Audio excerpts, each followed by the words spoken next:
Welcome everyone to Vested Interest. This is Shane, and I wanted to put out another video to cover the 6 stocks I'm going to be buying.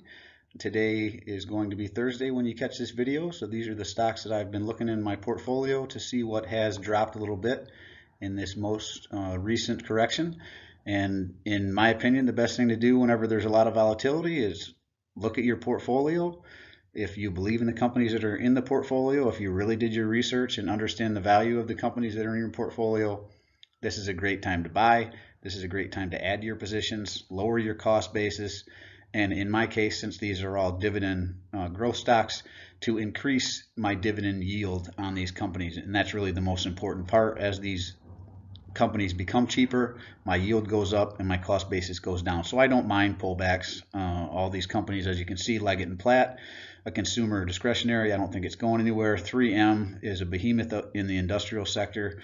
Makes so many different products from in many different sectors: construction, consumer staples, or I'm sorry, consumer discretionary as well. You know, tape, stuff that you can buy for your kids' school, scissors, all sorts of stuff, glues, stuff you'd find out in your garage even. Verizon, another one, a big behemoth of a communications company, isn't going anywhere. Intel. Look in a lot of computers, laptops, maybe your own laptop, you'll see Intel inside. That's this company out of the technology sector.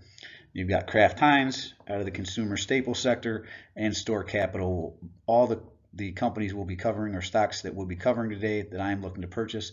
There are a few others as well. I will cover all of the stocks that I bought this week in a video coming up on my stock purchases for the week. But as I stated, today is payday, so I will be adding additional stocks today. But these are some that I will be adding as part of that group. So let's get right into it, and you'll see what I'm looking at and why I'm looking to grab these stocks. So we'll start with 3M Company. As I said, 3M's been around longer than I've been alive. It's currently, at least at the close of business on Wednesday evening, it was $169.30. It has been coming down over the last 6 months. Be honest with you, I hope it drops all the way to 130 and I can really load up. What I'll do is I'll probably add one more share of 3M, one more share of Johnson & Johnson. The market is obviously closed, so those purchases will come tomorrow. Today for you, as you watch the video, I'll put this out on Thursday morning, right before the market, probably about 7 a.m. So let's look here. Let me get the... Again, 169.30 current share price, 3M Company, ticker MMM. The 52-week range, as low as 168.01, as high as $208.95. PE ratio of 16.73, and it has a forward dividend payout yield for the year, or payout for the year is $5.92. And its dividend yield currently is 3.41. Like I said, if this would drop to 130, you'd probably get that yield close to 4%. And its 1-year target estimate is $183.60. So I also want you to notice something, guys. If you look over here, the 52-week range, its high was $208.95. But then here they're giving it a target estimate over the next year of $183.60. And while that does show some appreciation, some stock appreciation from the current $169, if it doesn't make it to $183, it's lower than it was over the last year.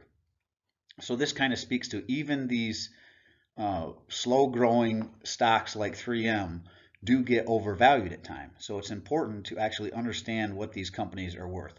And 168, 169, I would say is fair valued. I'd love to get this, like I said, at $130 a share, and it would be significantly undervalued at that point, in my opinion. But at 169.30, where it currently is, that is actually below my cost basis of about $172 per share, 173, somewhere in there. So I'm a buyer of 3M to, like I said, lower my cost basis and increase my dividend yield. Next up, Intel Corporation, ticker INTC, again out of the technology sector, currently $51.69. And again, if you look at the 52-week range, as low as $47.87, as high as $68.48. I actually started my position around $48, $49 per share.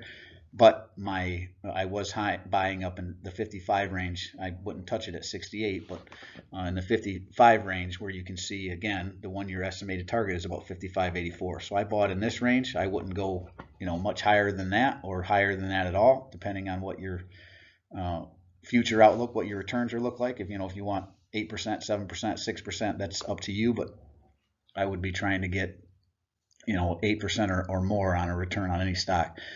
PE ratio is currently 10%, which is extremely low. For dividend for the year, $1.39 per share, and the current dividend yield is 2.68, which for stocks in the technology sector is pretty high. Not a lot of technology stocks pay a dividend. The ones that do, it's typically pretty low. So Intel is another one that I will be looking to add to my position. Next on the list is Store Capital Corporation, ticker STOR, currently $30.31, at least at the close of business on Wednesday. 52-week range as low as $39.52, as high as $37.13. PE ratio 32.84. This one, this is a REIT, by the way, and it does have a high PE, but PEs actually for REITs are not a very good indicator. This is one I need to do a video on as well and go over a better way to look at REITs. Go into the statistics and you can look at the price to book and some other things on these. If you look up this particular, if you're interested in STOR, I would do more research on it. It does have a 1 year target estimate of $37.69, so they do estimate some projected stock appreciation as well. But again, we are after this forward dividend, $1.54 per share over the next year, and a very nice dividend yield of 5.04. This is another one, guys. If this drops to $25, $24, $23, even $20, I would really load up on Store Capital, a REIT, currently $30.31. And then all these you can see have kind of come down definitely over the last several weeks, month time frame. So next up, Leggett & Platt, ticker LEG, currently $38.46 per share. 52-week range as low as $37.05, as high as $59.16. Has a PE ratio of 13.18. Leggett & Platt is in the consumer discretionary sector. For dividend payout, $1.68 per share for the next year. And another one, guys, that has a real nice yield, 4.18%, and an estimated 1 year target date share price of $51.25. Same thing, you can see that over the last 6 months. And this one is one that I've been slowly accumulating as it's come down this mountain, so to speak, and it didn't just start. This is something that's been going on. As you can see, this is from July 27th through now, just a nice steady one. So I don't just buy whenever the market dips. I actually look for stocks like this as they're dipping or coming down in price, and preferably at the bottom, but you never can time the market. So again, if it's a good company you believe in, you know the fundamentals, you know the company, the debt, the price to sales, the sales in general, the profit, the free cash flow, all these things you should understand, and then buy those companies that you want at the cheapest price. Again, currently down 4.33%. So another one that if it continued to drop, I would continue to add, decrease my cost, increase my yield. Next up, Kraft Heinz Company, ticker KHC, currently $36.04. 52-week range as low as $32.73, as high as $44.95. Another one you can see over the last 6 months, pretty flat actually, is down a little bit over the last couple of weeks. I was a buyer down here. I was a buyer over here. I mean, so another one that I kind of been buying and adding to. I think I'm around 50 shares now throughout the year. I like it when stocks kind of run sideways like this. I can pick up and add, and then hopefully get them at a real nice cost basis, and then as they come back into fair value or above fair value, I get nice returns. But PE ratio 19.40, and the one that is the most important, $1.60 per share, and again, nice dividend yield of 4.42%. 1-year estimated target for $39.89. Another one that got overvalued here at $44.95, even compared to their 1-year target. Kind of speaks to how overvalued the stock market has been overall whenever some of these dividend stocks are even overvalued. And the last one on our list is another one I've been adding to, and it shows here for this day, but really for the last 6 months, even a year, it's been down. You can see it here. Currently $51 at the close of business, down 3.55%. And 52-week range, low is $49.69, as high as $59.85. Extremely low PE, 9.59, and forward dividend pay for the year, $2.56 per share. And what I like the most about it, 4.83% dividend yield. Again, real nice yield. They do have a 1-year target of $60, so it speaks to the undervalued price. They're seeing some appreciation of about $9 per share. Well, guys, thanks for joining me on these videos. If you got any value out of the video, if you could take the time to like, comment, hit the thumbs up button, thumbs down if you didn't like the video. Let me know what you think in the comment section below. Subscribe to the channel if you haven't already done so. Ring that notification bell so that you're notified whenever we have any new videos. As always, I appreciate you guys stopping by. I know it is a lot of volatility in the market.